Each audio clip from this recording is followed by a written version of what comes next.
Hello aspirants, welcome to the selection classes. So many students are asking one thing very common कि क्या paper इस बार tough होगा।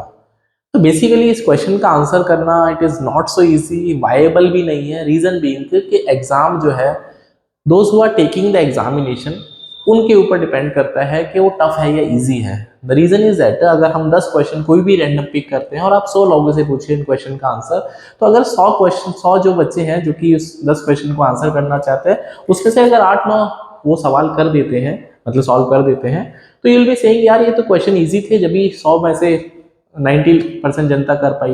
But अगर उन्हीं 10 question को आप दूसरे डिफरेंट सेट ऑफ 100 पीपल से सॉल्व कराओगे तो might be possible 20% are people are there जो कि उसको सॉल्व करे, तो विल बी फीलिंग यार ये क्वेश्चन तो टफ है।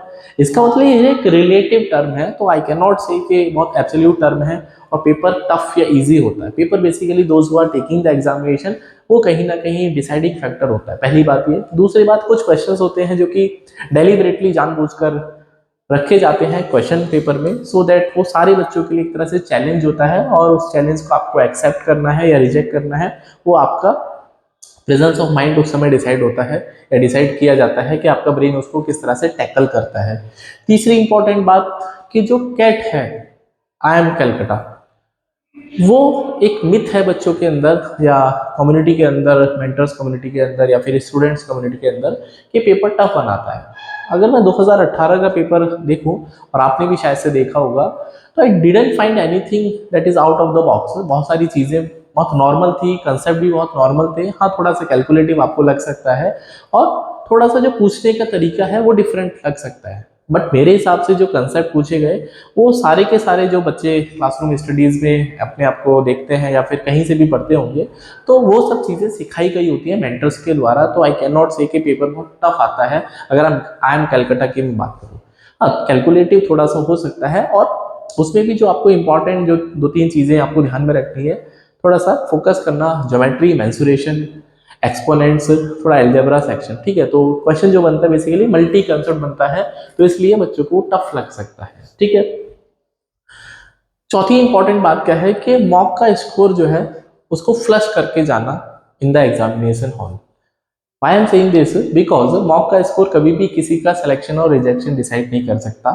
It is the D day जब आप एग्जाम लिखोगे, उसमें आपकी कैसी परफॉर्मेंस होगी, that will be the moment जो कि आपको ये बता देगा कि आपका पेपर कैसा हुआ है। आप मॉक का स्कोर बिल्कुल फ्लश करके जाइए, नो मैटर आपके कितने भी परसेंटाइल आ रहे हैं, बहुत अच्छे आ रहे हैं, बहुत खराब आ रहे हैं, वर्स आ रहे हैं, it doesn't make any sense to me also, right. तो सिर्फ आपको अपना जो रिवीजन है लास्ट के 2-3 दिन में बहुत अच्छे से करना है। एग्जाम में ऐसा होता है कि while you are on the screen and you always feel like यार ये तो मैंने ये पढ़ा है, कहीं देखा है, अब मुझे रिकॉल नहीं हो रहा। The reason is that because आप रिवाइज नहीं कर रहे हैं चीज़ों को। तो ये जो 2-3 दिन होते हैं बहुत इंपॉर्टेंट होते हैं। You must revise the things very precisely so that आप रिकॉल जब करें चीज़ें तो आपको याद आए एग्जाम हॉल में, बहुत ज़रूरी होता है। अक्सर ऐसा होता है कि आपके फॉर्मूले आपको क्वेश्चन का आता है बिल्कुल, but due to some reason आपको वो वहाँ पे एग्जाम में क्लिक नहीं करा, तो आपसे क्वेश्चन गलत हो गया, फिर हो नहीं पाया। तो इसीलिए मैं बोलता हूँ revision is at most important. आप उसको अच्छे से रिवाइज करिए, जो भी आपने नोट्स बनाए हैं उनको बार बार रिवाइज करिए सो दैट आप चीज़ों को बेहतर तरीके से रिकॉल कर पाएँ इन द एग्जामिनेशन सेंटर। और जैसे मैंने बताया अभी, सबके लिए जो एग्ज़ाम है वो इक्वलेंट होता है। कभी कभी ऐसा मुझे लगता है while you are taking the examination, आपको भी लगता होगा शायद से कि यार मेरा जो पेपर है मुझे टफ लग रहा है और मेरा पड़ोसी बहुत इस क्वेश्चन पेपर में अच्छा परफॉर्म करेगा। हो सकता है आप गलत सोच रहे हो, even most of the time you are thinking wrong. हो सकता है पड़ोसी का हाल आपसे ज़्यादा बेहाल हो, तो वो अपने दुख की किससे कहे। तो एग्जाम हॉल में सबके लिए चैलेंजेस इक्वल होते हैं, थोड़ा सा कम चैलेंज होता है, थोड़ा सा ज़्यादा होता है, बट चैलेंजेस तो होते हैं, इसीलिए उसका नाम एग्जाम है। ठीक है, तो you must not worry about it also.